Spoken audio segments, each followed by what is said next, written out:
প্রেমে বিচ্ছেদ হওয়ার কারণে যদি আপনার মরে যেতে ইচ্ছে হয়, তাহলে বাড়ির আশেপাশে কোনো এক হাসপাতালে গিয়ে দেখুন মানুষ একদিন বেঁচে থাকার জন্য কতটা লড়াই করছে।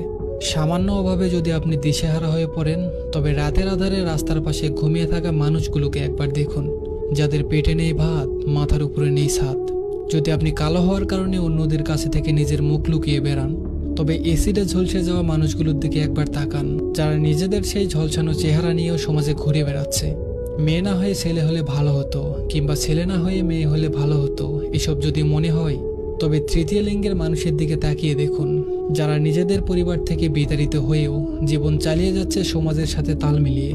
যদি নারী বলতে টাকা লোভী, ছলনাময়ী, ধোঁকাবাজ মনে হয়, তবে নিজের মায়ের দিকে একবার তাকিয়ে দেখুন, যে আপনার বাবার অভাবের সংসারেও না খেয়ে পড়ে আছে, তবুও ধনী কাউকে বিয়ে করার পথ বেছে নেয়নি। যদি পুরুষ বলতে দেহলোভী, মেয়েবাজ মনে হয়, তবে নিজের বাবার দিকে একবার তাকিয়ে দেখুন, যার ছোঁয়ায় নেই কোনো লালসা, আছে শুধু মায়া, মমতার স্নেহ।